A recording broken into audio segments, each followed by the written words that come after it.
Hi, and welcome to another episode of Tennis Volley Talk with Brian Danielson. Hey, today what I'm going to be doing is doing an over-the-phone interview with Dalaine Mast. Now, uh, she has been an instrumental part in where she's instrumental part in growing tennis in her community and just growing tennis in general. Been playing a long time. One of the year, she has two. She has two sons that are top-ranked players. She's been a coach for Tennessee, the Go Lady Vols, and also George Washington University. And then she still teaches. I'm sure she can't lose that passion for teaching. But anyway. Just want to thank you for joining my podcast today, Dalaine. So welcome to my podcast. Thank you. Thanks for inviting me. Yeah, it's so wonderful because I've kind of with when I started, and I'm in my third year in the podcast here in doing this, but when I first started it's more or less kind of more the kind of informational part of it, but it's kind of drifted more towards like the grassroots of tennis. And then if I get lucky enough to get a pro sometime, that would be good, which I have had kind of a pro at one time on, which was actually a pro from Australia, from Sydney, Australia, that actually went to college in Oklahoma, Colin Robertson. So and then he lived in Oklahoma for 43 years, wrote a book about Oklahoma tennis. But that was the closest to a pro that I've come to. But it was still a good interview, though, too. But with that,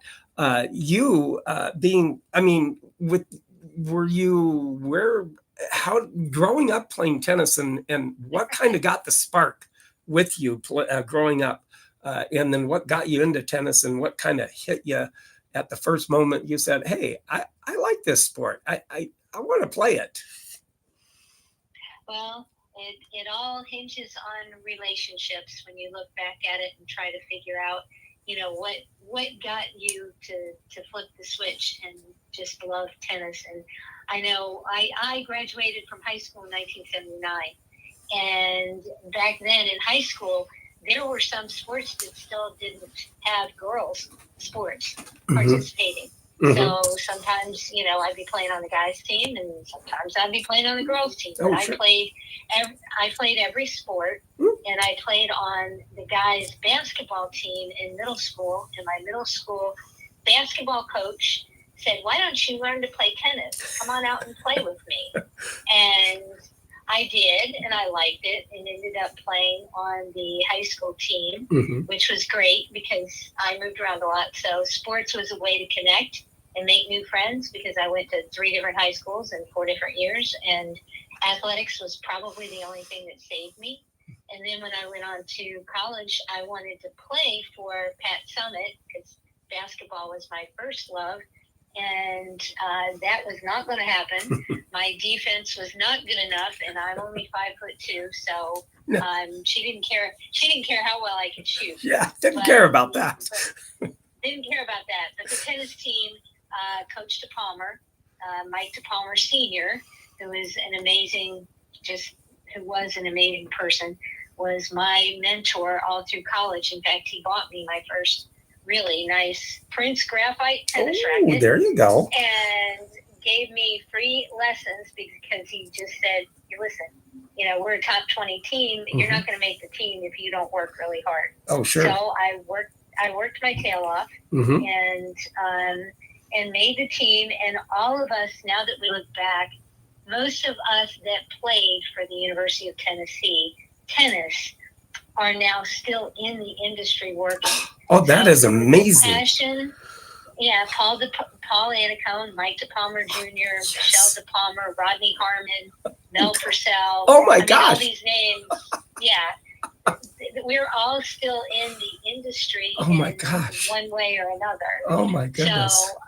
So Coach DePalmer did something to us that made us not be able to get away because we're all still hanging in there with it. Oh my gosh! And You mentioned Paul Anacone, Tennis Channel. Oh my gosh, go figure that, right? Yep. He's Yeah. on that. Mel Purcell, give you I actually saw Mel Purcell playing when he was in early 80s, when he was really young, at the Bank of Oklahoma tennis tournament in Tulsa, Oklahoma. And they had that for 10 years. And it was, I saw him play, and I have pictures of Mel Purcell. In old, 35 millimeter pictures that I took back in the day when it was 35 millimeter. Wow. But Mel Purcell, I have pictures of Mel Purcell. Yeah, Rodney Harmon. I mean, you got, Yeah. like I said, we all still have the bug. We all still love the game. Oh, that is so good. I attribute it to just good people that you are around. Oh, sure. He was one of the first big names or big hearts, I should say, that we were able to, that I was able to, learn from and grow from. And, from there, you look, when you get out of college and you're looking for jobs and you're looking for, mentors and ways to find your way around and still stay in the sport, you run across some awesome, amazing people. Oh. The sport is full of awesome, amazing people. Oh, yeah, so. It really is. And then with me, and I'm sure that, being kind of an all sports kind of person as you were growing up too, and younger, even like in junior high and stuff like that. And like me, I came across the old guys at the tennis court, right? And they took me under the wing, and they were the best bunch of guys that were in their late 40s, 50s, 60s at the time that would take young kids under their wing and then have them play in the group that they were in. And it was the best bunch of people that you could ever grow up with, a young kid could ever grow up with. Playing and learning tennis, and of course me on the high school court, white cement courts, yellow painted line, and the chain link for a net, the chain link fence for a net. Yeah. So I learned how to try to hit the ball early during that time. But of course, young bucks back then would think that we're hot shots and we're going to beat these old guys, and boy, did we find out different. We couldn't hit the ball very good against those guys. Oh yeah. I think that's one of the lessons you learn when you play tennis.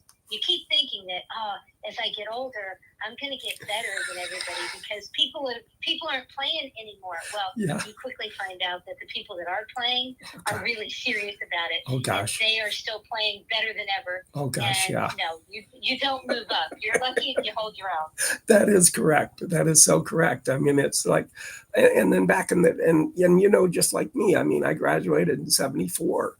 A few years earlier than you, but it's still during that time that was such a big tennis boom back then, because you had the Connors and you had the Villas's, you had the Newcombs, you had the Rosewalls out there that were the main tennis. And then Connors still holding on and coming up against the young gun McEnroe and then Sampras and then Agassi, and then growing through all of the years that we've grown up watching all these guys, the Agassi's and Sampras's and now the Djokovic and Nadal, and now Alcaraz and Sinner.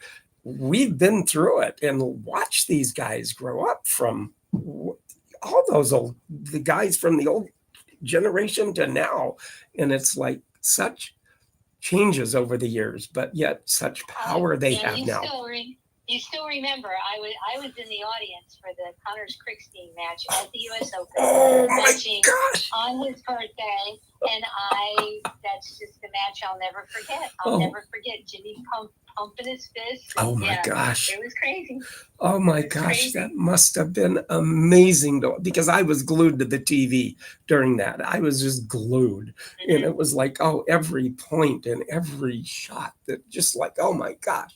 And through that, I had the opportunity also to see Jimmy up close and personal, and seeing him play in the Bank of Oklahoma. I'm originally from Tulsa, Oklahoma, so Jack Timer was a high college coach or player for Oklahoma, but he went on and promoted the Bank of Oklahoma tournament, and it ran for 10 years. And I had the opportunity to see Jimmy, which was such a phenomenal thing too. And to be able to see those players too, Eddie Dibbs and Jimmy Connors play in that. And then also one of the great referees was actually the chair umpire at the Bank of Oklahoma tennis tournament, Frank Hammond. One of the premier head coach, the chair umpires back then. He was there, and I have a picture of him too. So I actually have his autograph too. So that's kind of a cool thing too. That's cool. Well, fast forward, Mm-hmm. and once I started working with Billie Jean and World Team Tennis, I got to meet a lot of those, the Andre Agassi, the Jimmy Connors, Oh, I'm sure. Tracy Austin's. What was so cool was it was a team Mm-hmm. of some of the older guys, some of the current people, and some of the younger ones. Mm-hmm. And it was really cool to see how they worked together and how they helped each other. And I always did it from the community side. So I was always taking kids to matches. In Mm-hmm. fact, Chris Eubanks, Mm-hmm. who we now see on Yes, TV all the time, yes.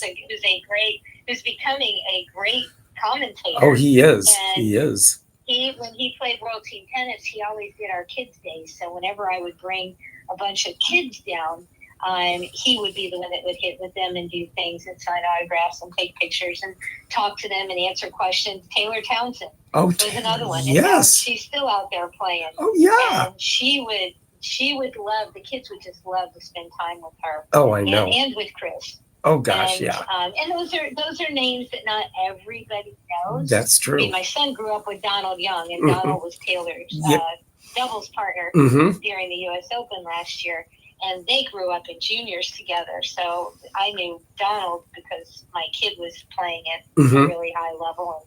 And sure. They were training at Vandermeer's, but the bottom line is there's some great tennis people out there with great hearts, and they do a lot of things other than just hit tennis balls, mm-hmm. For a paycheck. Oh yeah, so. That's true. And plus that too, to have two sons that are top players, did they go on and play on the pro circuit, or did they just get up to a really good level now with your sons? Well, my oldest one was my tennis addict. Okay. He would always yell at me because I could not get him enough court time to train. And he was, at 1 year, he was number one in the nation in doubles. I always tell him I think he went pro because he got college paid for. Mm-hmm. Because I spent the money when he was growing up training. Yeah. And my second one, and he went to Penn State and then Duquesne University. But my youngest one went to Mount St. Mary's, and he was good. He was not at the top level that the other one was at, but he's now a doctor in Philadelphia. Holy mackerel. Again, as far as I'm concerned, they both went pro. Well, of course, absolutely, and then plus you having the tennis bug that you did and had them growing up with it, and your husband, he's not a tennis player. I hear that he isn't, but he just kind of went on for the ride though anyway, and supported everything, kind of like soccer dad. He was an athlete. He was an athlete. So he understood it. He played softball competitively, men's fast pitch, and he played racquetball. Oh, sure. He got it. Oh, gosh. He knew, and he grew up playing baseball in high school and, had hoped to go on and play some more ball. And he just, he was along for the ride, but he knew what it was going to take if we were going to have two kids that played. Oh, sure. Kind of like the tennis mom, but tennis dad, in a way, and taking him to places and all that. So. Oh yeah, we flipped coins. He took the trips to the beach, and I took the 9-hour drives to Kalamazoo. Kalamazoo. That must be a great tournament to be able to sit down and watch too, with all the college or the players that go there from all over the U.S. to play and get where they need to be. Oh yeah. Well, and at that time, again, just, fast forward, he played against Sam Querrey. He played against Dylan Arnold. He played against, I mean, Bjorn Frantangelo played here in my tournaments, my junior tournaments when he was growing up. Oh my God. Allie Rinsk played. Oh, in my Allie tournaments Rinsk, here when yes. she was growing up. So, I mean, I've been around for a long time. I've been doing this for more than 40 years. Oh, yeah. So I have kids of kids that are now playing for me that their parents played. Oh, gosh. So anyway, it's fun. That's why I stick with it. I can't cook, I can't clean, but I can do tennis. Absolutely. So. And with that, I mean, you've mentioned so many names that if I only had the inside track to be able to get them on my podcast would be so wonderful. So, hey, if you happen to be throwing a name out there for a podcast to call and get a hold of somebody, Tennis Volley Talk, I'm here. That's great. You got to promote yourself somehow. Yeah, that is true. And because of those relationships that we would make, we used to do a fundraiser every year for Elton John. Okay. And we would do for the Elton John AIDS Foundation, and it was always a team tennis event. Mm-hmm. And, I had the opportunity to meet Tracy Austin, who eventually came out and did some things here in Pennsylvania for my inner city, my NJTL kids. We had James Blake did the same thing. He came out and did some things for our inner city kids here. And Patrick McEnroe. Oh, Patrick. I mean, these guys they're just good people. Oh, gosh, yeah, they are. They love helping kids, and they enjoy being around the sport, and they know how much it can help somebody. Mm-hmm. Just stay off the street, stay active, stay healthy. Oh, sure. Sure. So. And needless to say, I've actually sent a packet of pictures a year ago or so, sent them to Chris Everett's club and addressed it only to Chris Everett and John McEnroe's club. So, I sent them a packet of pictures with a letter of what I've done with my tennis and taking the pictures of them whenever I've had the opportunity to. Back in the day. So, but I haven't heard anything back, but maybe I might someday. So who knows? You have to find the right person to send them to. That's right. Normally you don't send it to that person. You're not going to send Chris Everett something because there's somebody else there that opens her stuff. Yeah. She's gone. It's just like Billie. No, sure. There's somebody that sits down and looks at all of Billie's emails and text messages and everything else, to help her. Yeah. So. Yeah. They would never be able to answer them all because there's too many of us that want a piece of them. Too many. That's why I'm always very careful just to not encroach and ask for too much because everybody's asking. Oh yeah, they are. Billie Jean still gets 50 requests a day. Oh, I'm sure. Things to do from people. Oh, I'm sure. I'm sure. Yeah, and with that, it's just kind of a little shot that I gave, but hey, it was worth a shot to at least send it, and who knows, it could have ended up somewhere with them. You never know. Right, you never know. So, but it's still, like I said, it's one of the things of this podcast that I would hope with anything, I actually, if some of the interviews I've had, which have been really good, was the head pro at John Newcomb Tennis Ranch in New Braunfels, Texas. And then also Bill Mountford, Tennis Hall of Fame head pro, and interviewed him. So I know Bill well. So I interviewed him, and that was a great interview. He was actually driving to the tennis, the Baseball Hall of Fame at the time. Lo and behold, he goes, "Hold on just a minute. I think I got lit up by he said, called me back." And then he goes, "Yeah, I got a ticket. I was speeding. I admitted it." But he gave. I've worked with Bill for many years. And he spent a little bit of time with us at World Team Tennis after he left the National Tennis Center. So we worked together on World Team Tennis, and then he went off to the Hall of Fame. Yeah. And then I got a hold of him, and it was just kind of like a wonderful, I hit him an email, and boom, within a week I had the interview with him. So it was really a fun interview with him too. So I bet.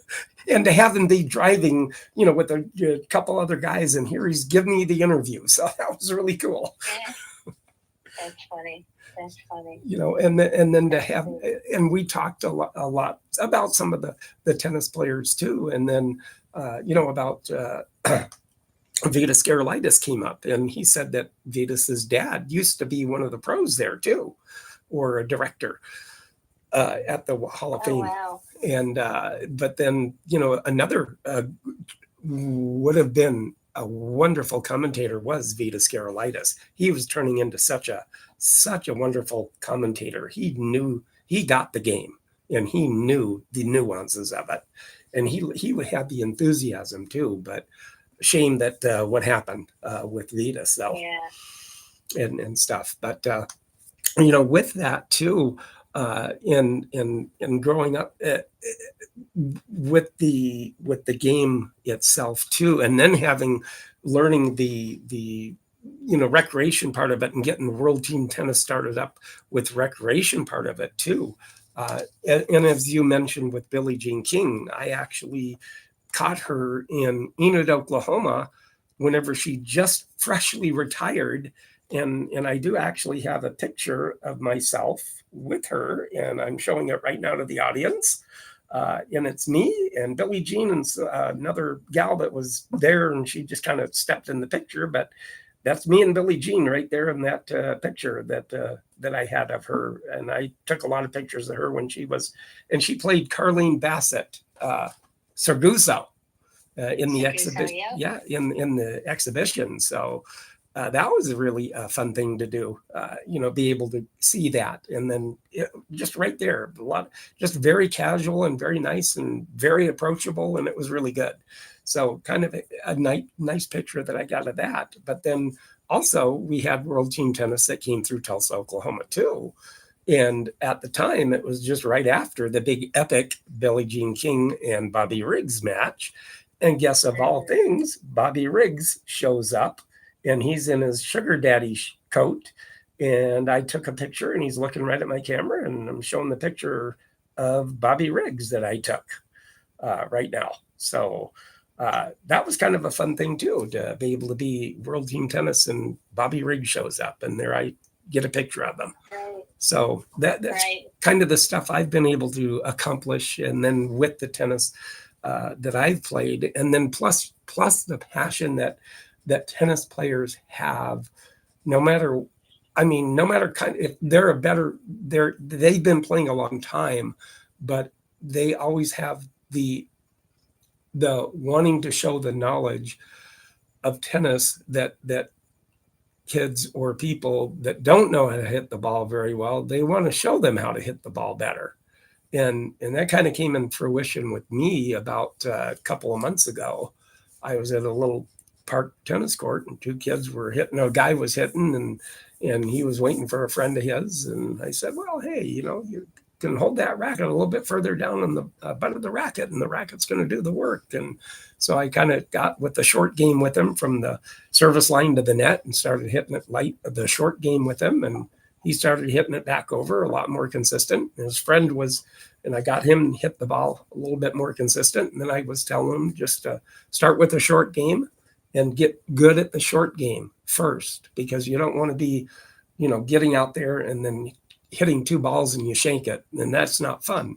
So started out, and I told him how to do a game of it. And a month later, I ran into one of the kids I showed, and he goes, hey, you're the guy that showed us how to hit the ball. We've been enjoying, and it's been great learning. And I said, and you've moved back now, and you're more consistent. And he said, yes. And what a smile it brought to my face to know that I helped them.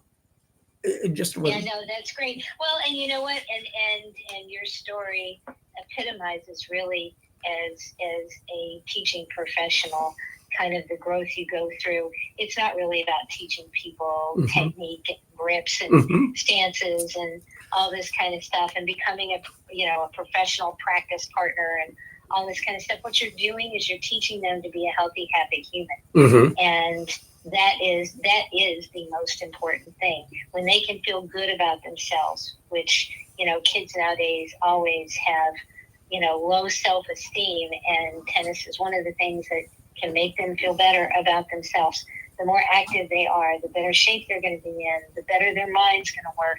All those things, you start to realize that you're not out there teaching forehands and backhands. Mm-mm. You're really helping to save a little human being, Mm-hmm.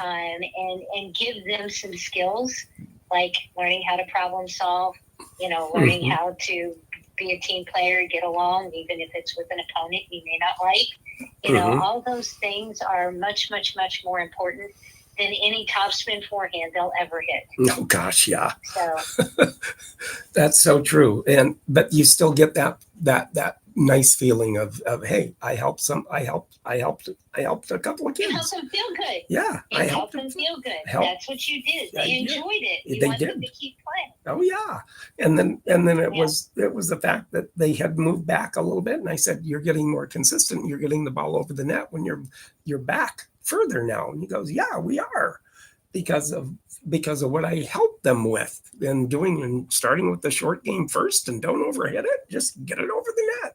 Make a game of it, but make it consistent, and that got him that way. So I had a big smile on my face when I was driving home. Yeah. Oh, yeah. I teach, in fact, today's my last day of this session. I teach little people, 3, 4, and 5-year-olds. I call them little people. Mm-hmm. But they're 3, 4, and 5-year-olds. And basically, because you don't teach a 3-year-old a whole lot, Mm-mm. but you teach their parents Mm-hmm. how to play with them. Oh, sure. And it's not about hitting balls back and forth. Mm-mm. It's about having fun, doing different kinds of games where they're catching, or they're Mm-hmm.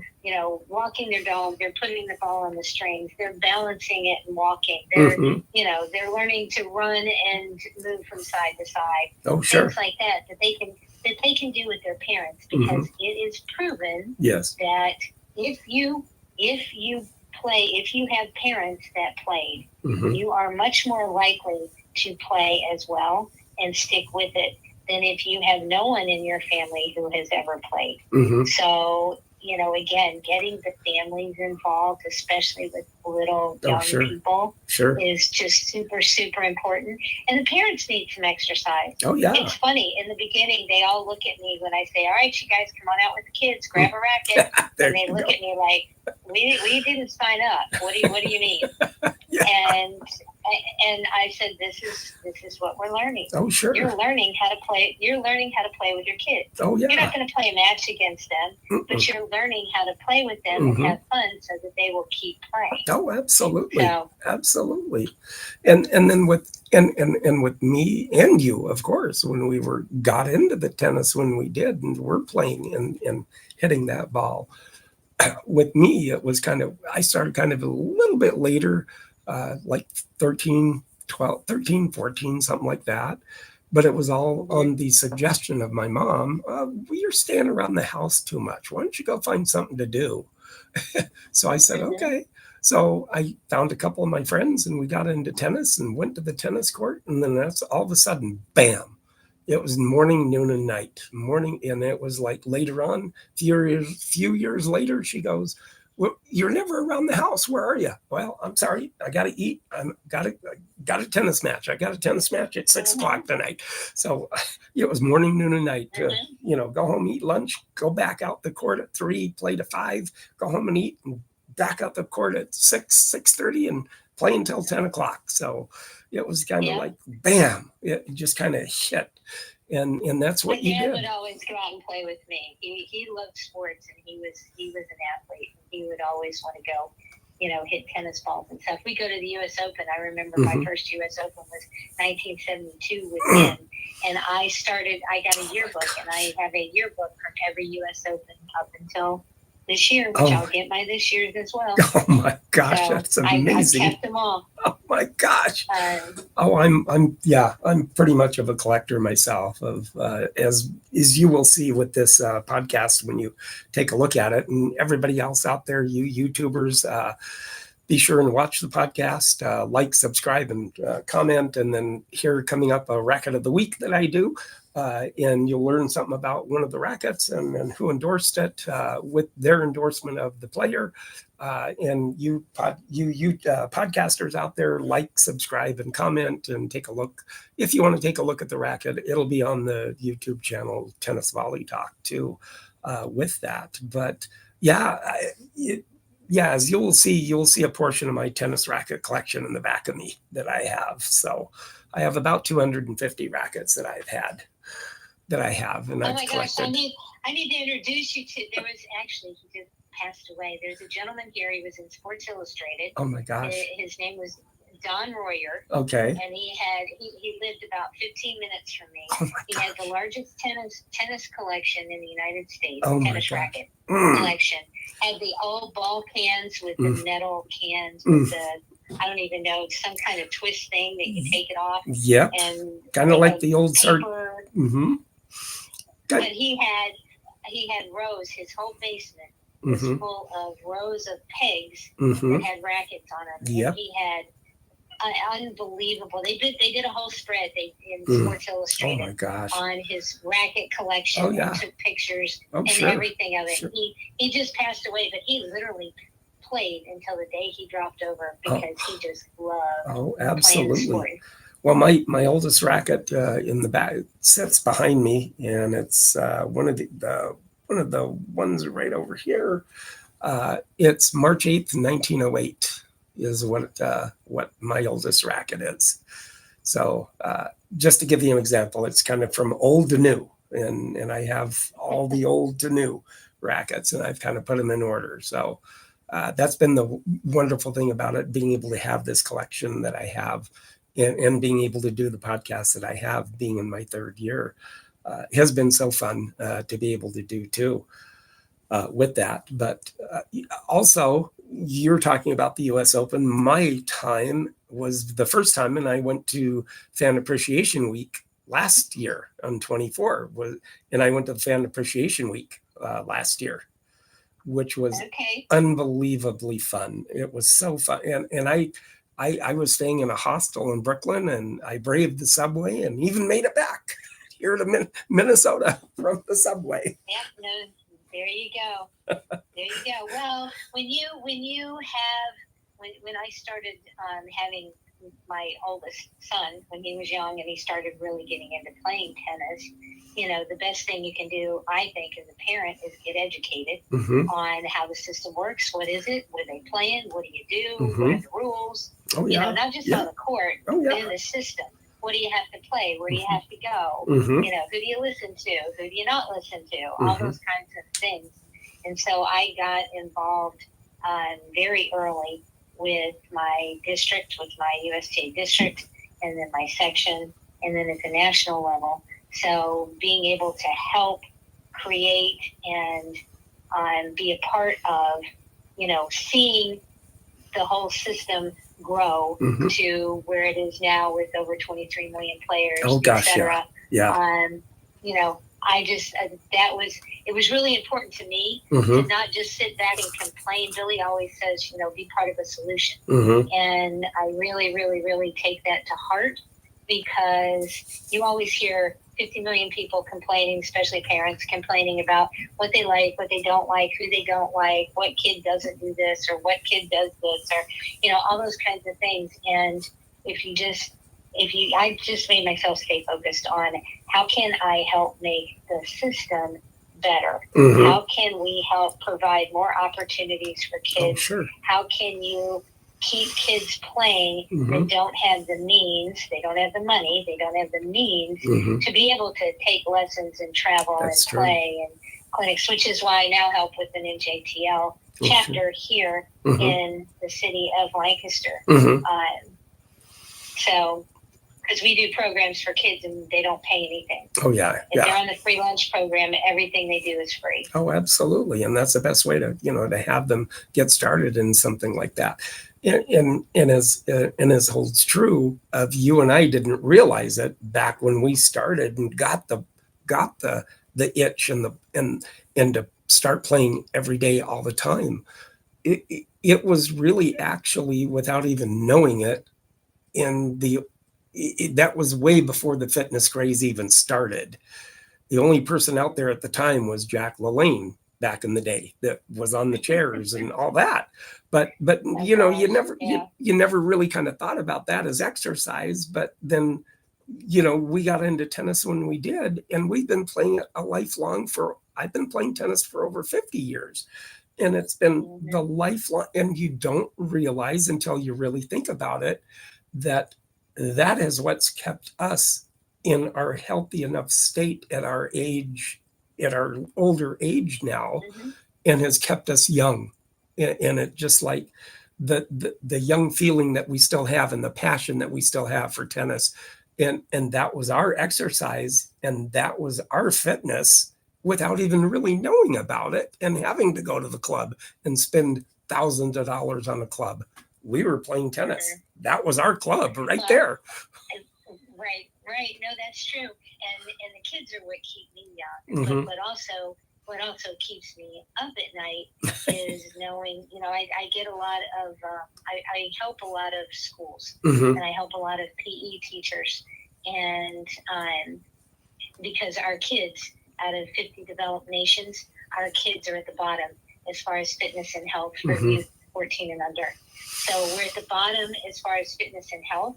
We're number one as far as heart disease, obesity, and diabetes. Hmm. So that is, and you're talking the only two places that kids get active are at school with a PE teacher Hmm. and at home with their family. Yeah. And lately at home with their family, you've got two parents working and they spend more time on their phone and on social media than they do being active. Back when you and I were growing up, our parents would have to drag us inside. I know. Now you don't go outside without an adult with you. Oh, I know. You might not come back. I know. So, things had changed, but it really is a passion of mine. And I do some work with a group called Fit America that helps get equipment and helps the PE teachers because most of the PE teachers, when they're servicing a school of 600 kids, 800 kids, however many there are, they have budgets of less than $300 a year to buy equipment. Wow.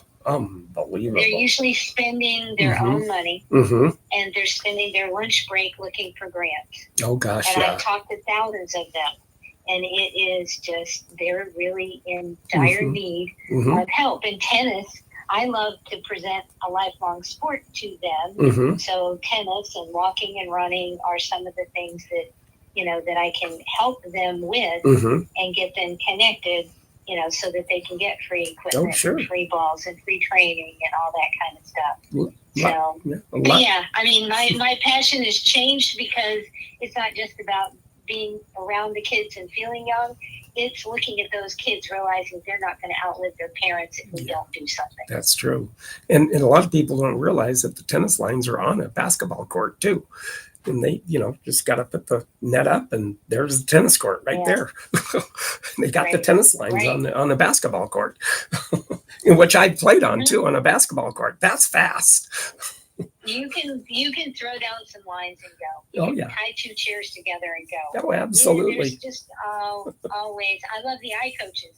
I'm a big fan of the eye coaches training their heads to stay still at the point of contact because I know that the better you feel when you hit the ball, the more you're going to want to hit it. Oh yeah. Oh, absolutely, absolutely. And with that, it's just so amazing in itself to be able to have that, and with you growing up with the passion with now with the kids and it makes sense with trying to get the phys ed teachers involved with, trying to start them off with some kind of something like tennis and starting to get them involved a little bit more so with tennis and stuff of that nature, which is really so good to try to show them that tennis really is a exercise in itself too, to be able to show these kids to get into it.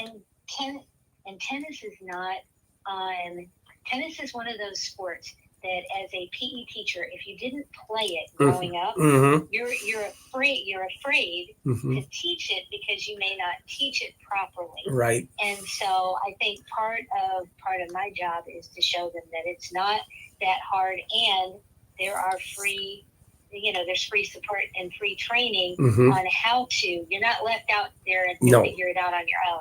Because it is, if they wanted to turn it into a very technical sport, it is technical. Yeah. But it doesn't have to be taught that way. Kids just want to hit balls. They don't care how they hit them. And honestly, if you let a kid go and you say, go hit a ball standing on a stick, Mm-hmm. they will go up and their swing will be beautiful. Oh, sure. There are very few that don't swing naturally yes. and just hit a ball. Mm-hmm. It's a matter of putting it together when they start moving and have to track it. That's and true. Receive it and then send it. That's true. So, and so it's not as hard as they think it is. Oh, but sure. a lot of them are afraid to try. Yeah. Because they're afraid they'll do it wrong. Oh, sure. So, and that's a good thing that you have the training for the phys ed teachers out there too. To yes. be able to say, okay, well, you don't have to be a pro at this. You just show them how to hit the ball over the net and do the short game. That's all you got to do is start out that way. And show them. Yeah, no, USTA provides, Tulsa's huge on the USTA section out there where you are, is big on getting into the schools, and they provide the free equipment. They send a TSR out to do the schools training, and they do that all over the country. Oh, sure. So we just connect the schools with the right people because they don't always know where to go look to find them. Oh, sure. And get them started on the right foot.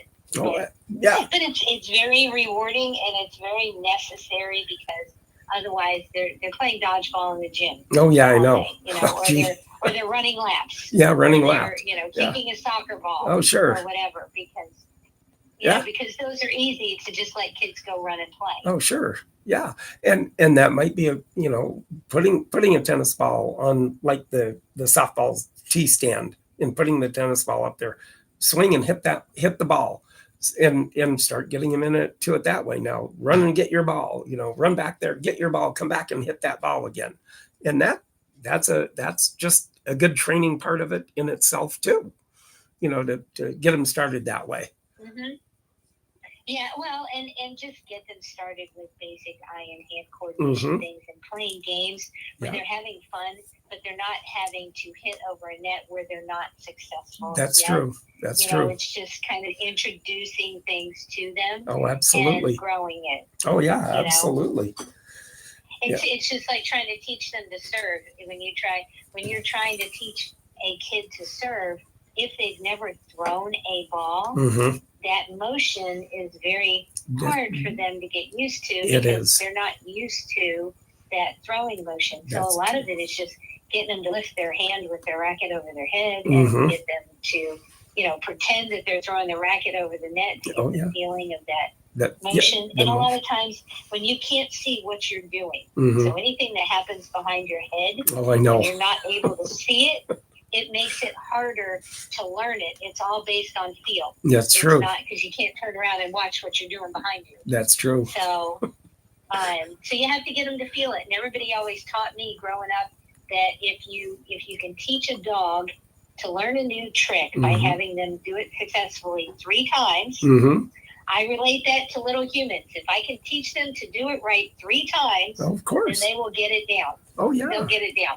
Oh, absolutely. And then with this and what I do each week too on my tennis podcast is I have a racket of the week that I show out of my collection. And today, actually, coinciding with this is that it's a Cortland racket. And actually, Cortland was established in the 1800s as a tennis racket manufacturer. They were mostly they were kind of in fishing equipment and everything, but they also did make tennis rackets back in the day. But it's established back in the early 1800s with that, and known for. That's interesting. Yeah, and known for their wooden rackets that they made back in the day and growing up, and this happened to be the Cortland. One of their most popular ones was the tournament racket. But, as all racket manufacturers have, like the Tad Davis had the Imperial Deluxe, and others had their brands that were kind of like upper echelon, kind of a mediocre one that you could have. And this is actually a Cortland racket, and it's actually the tournament racket. And they had the one most popular for them was called the challenge racket, and this just happens to be the tournament racket. So one of their brands and that they had with this. But I like the color of it too, and it's probably 19, probably at least 1950s 60s racquet is what it is. And then Oh my gosh. yeah, 1950s racquet. It has the regular, the head on it here is kind of a lighter color wood on it, but it's brown shaft on it, and it's called the whip shaft is what it's called. 4.5 size grip. That's funny. Yeah, 4.5 That's size funny. grip, but it is a very straight racket, a very nice looking racket. Cortland on the throat, on the bottom of the head of the racket there is Cortland is in red. Now, of all things, the racket, whoever they're endorsing at the time, and this happens to be apropos for what I showed today, the sponsor that they had, and the person that was sponsoring the racket here, Bobby Riggs, of all people, that apropos for what I was showing today. So that's kind of why I did this. but that's funny. Well, I have a little tidbit of history for you. The Wilson started. Wilson's probably got the longest lasting endorsement of any player in the history of our sport, which is Billie Jean. Yeah, because they've been with her for more than 40 plus years. I'm sure longer than that. Oh yeah. But they and I grew up with that Wilson T2000. That Yes. was my time. Yes. When you'd hit the ball and all of a sudden you didn't know where it went, and you looked down and it stuck in the Stuck throat. right. Yes.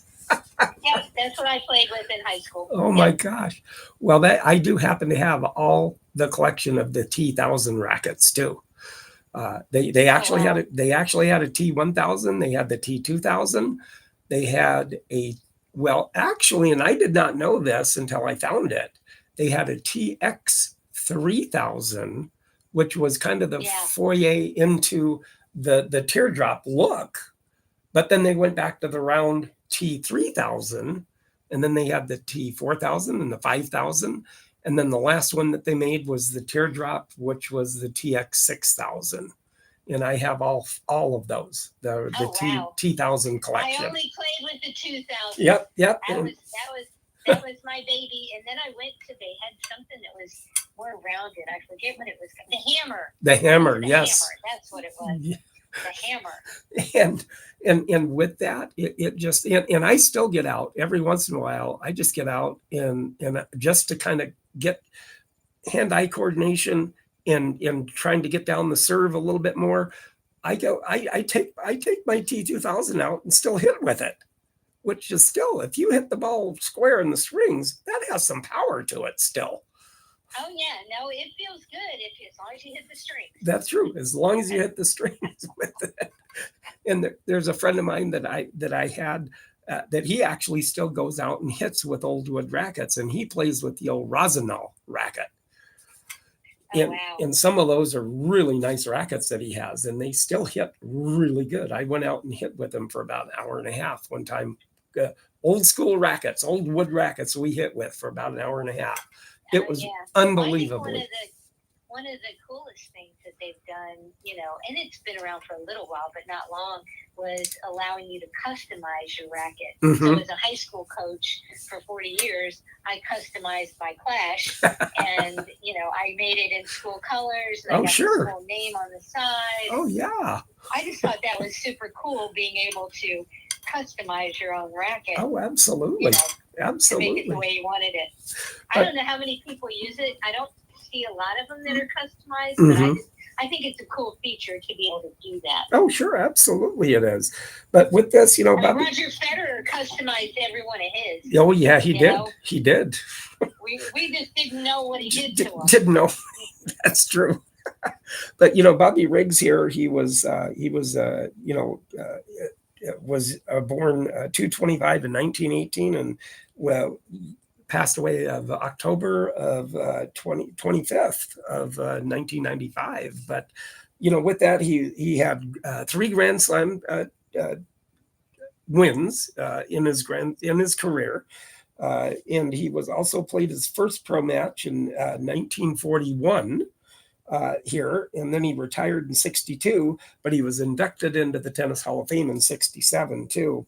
And then he did make the final in the French Open in 39. He won Wimbledon in 39 and US Open in 39 and 41 of all things. So he's kind of a busy guy back then. Of course, a lot of people remember back before he got into hustling and, after he retired and everything. Yeah, I think back then it was, you could bet on yourself, and he bet on himself and he won. So he won a lot of money back then too.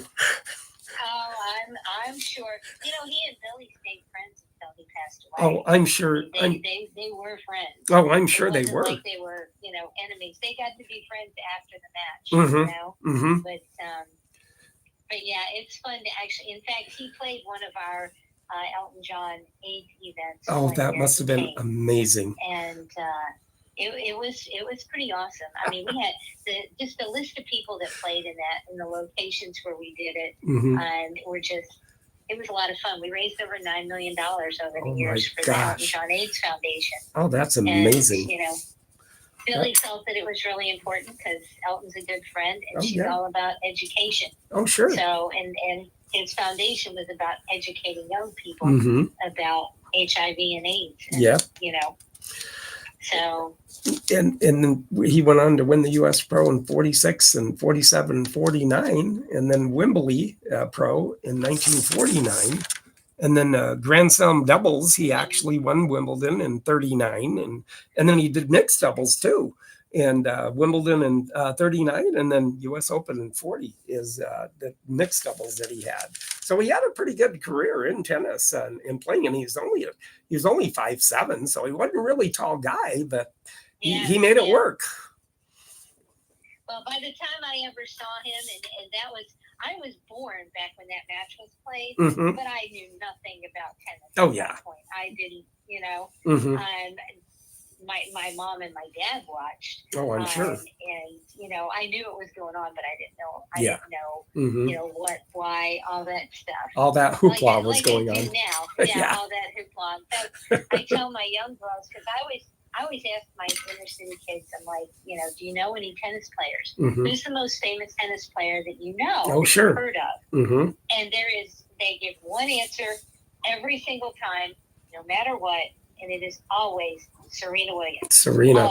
Always. Serena. It's always, and now it's going to become Coco. Yes. Because the young kids now, Serena's done, so now the young kids are going to see Coco play. Yeah. But a lot of the young men and women don't know anything about Billie Jean. And a lot of it is, going back, hey, do you know why you're able to play on a girls' high school basketball team today? Okay, go look up this name. Come back and tell me a little bit more about her once you've looked it up. And just try to Billy always said, you don't know, you have to know your history before you know where you're going to go. That's right. You don't know your future unless you know your past. That's right. So you got to learn, you got to teach. Oh, of course. Next group. Of course. What came before them. Yeah. And who came before him and all that. But, and like I said, you podcasters out there, you're seeing the racket of the week. And then if you want to take a look at it, go to the tennis podcast, Tennis Volley Talk. But like, subscribe, and comment also. So with that, just amazing.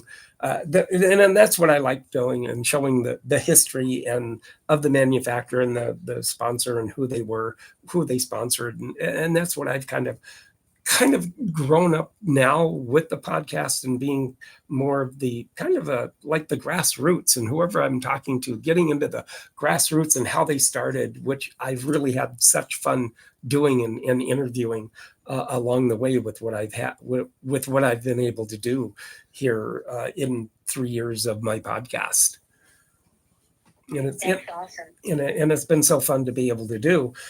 And with that, it's so fun to be able to have you on my podcast today, and what tennis stories you have to tell me that you just amazing. And with me and what I've done, just to be able to talk tennis is just fun enough anyway. You could talk tennis for another 3 hours if you wanted to, but Oh, sure. And that's just us tennis players. If we wanted to, we could do that. But Oh yes, I'm sure we could. absolutely. So with that, if you get a chance, if you happen to talk to Bill, just be sure and say hi to him for me. If you happen to talk to him or let him know, I say hi and that I interviewed you then, so he'll get a kick out of that too. I will let him know that. I'll let him know that you interviewed him first before me. Yeah, how dare Brian do that? So, but it's been fun. I appreciate the invite. Oh yeah, and if you come across anybody, any names that you can throw my way too, be glad to have those and be able to call them and have an interview with them too, with my podcast. And like got to promote myself. If you happen to throw that name out in front of somebody that's a pro, whatever, who knows, got to do that too. Okay. All right. I hear you. All right. Well, I so appreciate you being on my tennis podcast, Tennis Volley Talk, and you have a great day and a great week out there. All right. Thank you, and keep up the good work. I appreciate it. Thank you. All right. Bye-bye. Bye-bye. There it was a great interview. What tennis knowledge she had and what players that she was able to be around. Just amazing in itself to be able to talk to somebody that had such vast knowledge, and also being able to be and being able to meet and be with Billie Jean King and all those players that she's been with, and to be able to be going to the U.S. Open for as many years as she has.